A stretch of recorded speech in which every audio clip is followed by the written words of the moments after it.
everyone, aloha! My name is Desiree Ordineza and I'm going to tackle about the second phase of budget cycle, which is the budget legislation. So when we say budget legislation, it is where the Congress authorized the General Appropriations Act. And when we say General Appropriations Act, it is the most important legislations that Congress annually passes.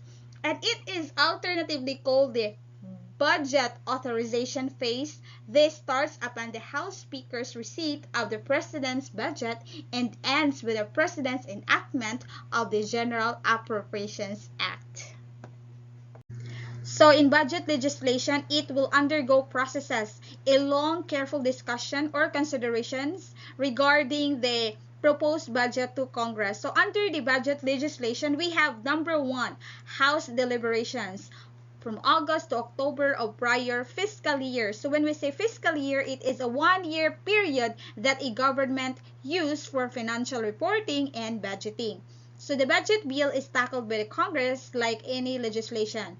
Thus, the Committee on Appropriations of the House of Representatives holds public hearings on the proposed budget. So proposed budget will fund programs and projects that will transform the country's economy towards inclusivity and sustainability. So the committee then sponsors the recommended General Appropriations Bill or GAB before the House in plenary. Once approved, the House transmits the GAB to the Senate, and we should always remember under House deliberations, ang mahitabo diha ang appropriations of the committee hearing, the plenary deliberations, and the approval of GAB. So kung okay na ni siya, mo go through na ni siya sa number 2, which is Senate deliberations. So September to November of prior fiscal year. So unlike normal legislation, the Constitution first requires the House to approve the GAB or the General Appropriations Bill before the Senate considers the same.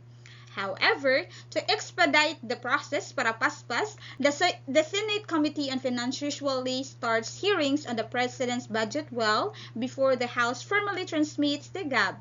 Like in the House, the Committee on Finance sponsors the GAB in plenary, which then approves the Senate version of the GAB. So, under Senate deliberations, they conducted also a Finance Committee hearing, plenary deliberations, and approval of GAB. So after this, we have number 3 under budget legislation, which is the bicameral deliberation. So when we say bicameral, literally means 2 chambers, refers to a government structure, 2 houses, and the 2 legislative bodies that are separate in deliberation from one another. So from November to December of prior fiscal year. After the House and the Senate approve their versions of the GAB, so nasa laing versions sa GAB, they each form a panel of lawmakers. Lawmakers, they are responsible for making and changing the law that will constitute the Bicameral Conference Committee or the BICAM. So kaning Bicameral Conference Committee or BICAM, they are called to reconcile conflicting provisions of both versions of the Senate and of the House of Representatives. So conference committee submits report on the reconciled katong okay na version of the bill duly approved by both chambers, which is the House and the Senate. And the fourth one under budget legislation, we have the ratification and enrollment from December of prior fiscal year. So the harmonized BICAM versions of the GAB is then submitted back to both houses, which then vote to ratify the final GAB. So they will give a formal consent regarding the final General Appropriations Bill. And if it is being ratified, they will submit it or enroll it to the President. And lastly, we have number 5, enactment, December of prior fiscal year. So the budget legislation ends when the President signs the GAA into law or the General Appropriations Act. Prior to this, President may veto or set conditions. Unsa ning veto? So veto allows the President to check the legislative by reviewing the acts passed by Congress and blocking measures he finds unconstitutional, unjust, or unwise. So naay power ang president to veto certain acts na gipasa sa Congress. Which are set of conditions for implementations of certain items in GAA, which are then specified in the President's veto message. Unlike other legislation, the President may effect a line item veto of specific provisions of the GAB. What is line item veto? So it is a type of veto power that allows the executive to cancel specific parts of the bill while signing it into law. So the president can cancel a specific parts of the bill or specific provision of the GAB. So in case the Congress fails to pass the GAB on time, the president may reenact the previous year's GAA until such time that the fresh budget is passed. The budgets from 2011 to 2016 have all been enacted on time. If by the end of fiscal year, Congress failed to pass the GAB for ensuing year, the GAA for the preceding year shall be deemed reenacted and shall remain in force and in effect until the GAB passed by Congress. So that could be all about the budget legislation. First, we have the House deliberation. Second is the Senate deliberation. Third is the bicameral deliberations. The fourth one is the ratification and enrollment. And the last one is the enactment. And yes, we're done with the second phase of budget cycle. Let's move on to the third phase, which is the budget execution. So when we say budget execution, it is where the agencies utilize their approved budgets. So this is where the people's money is spent. So kato ni itong mga tax. As soon as the GAA is enacted, the government can implement its priority programs and projects. So same with budget legislation. So budget execution also undergo processes. So number one, we have here the early procurement activities. So October to December of prior fiscal year, agencies are required to prepare annual procurement plans and other bid documents before the new fiscal year starts. So what is annual procurement plan? So it is a strategic document that outlines what your organization will purchase in the upcoming year and why.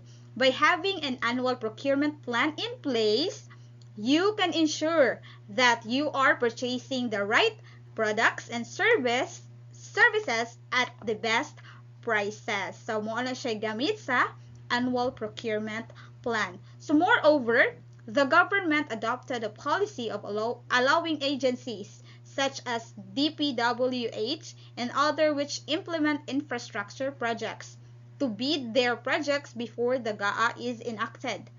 Early bidding allows agencies to award their approved projects as soon as the new GAA takes effect. Next one under budget execution is number 2, we have budget program. So October to December of prior fiscal year, agencies submit budget execution documents or BEDs to outline their financial plans and performance targets for the years. So what is BEDs or budget execution documents? So it includes physical and financial plan, monthly cash program, estimate of monthly income, and list of obligations that are not yet due and demandable.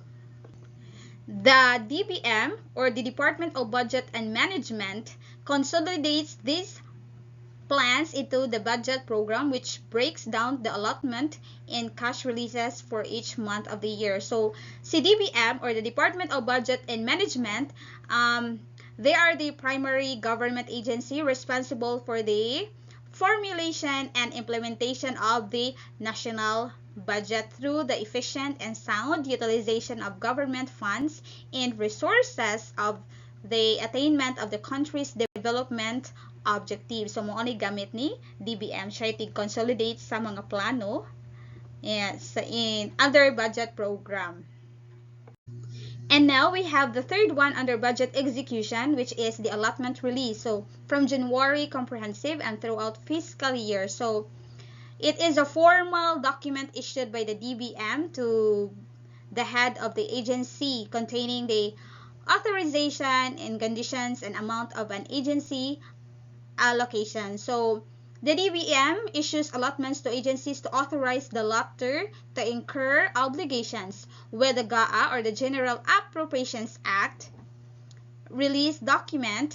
The enacted budget itself serves as the allotment release for all budget items except those contained in a negative list that are issued the special allotment release orders or SAROs after agencies comply with the documentary requirements.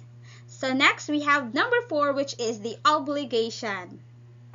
So it is throughout fiscal year. So agencies incur liabilities that the national government will pay for. They implement programs, activities, and projects. Agencies incur obligations when they hire new staff or enter into a contract with suppliers of goods and services that are subject to transparent and competitive procurement process. And now we have the 5th one, which is the cash allocation. So from January comprehensive and throughout fiscal year, so the DBM or the Department of Budget and Management issues disbursement authorities such as the Notice of Cash Allocation or the NCA to authorize an agency to pay the obligation it incurs. So, gina-allow nila si NCA to liquidate the incurred obligation. So, to ease budget execution, the DBM issues comprehensive NCAs to cover the cash requirement of agencies of the first semester. So, here in cash allocation, so it is a process of matching the incoming payments with outstanding invoices. So it is very important of the government to have insight into its financial situation or to have the cash flow in order.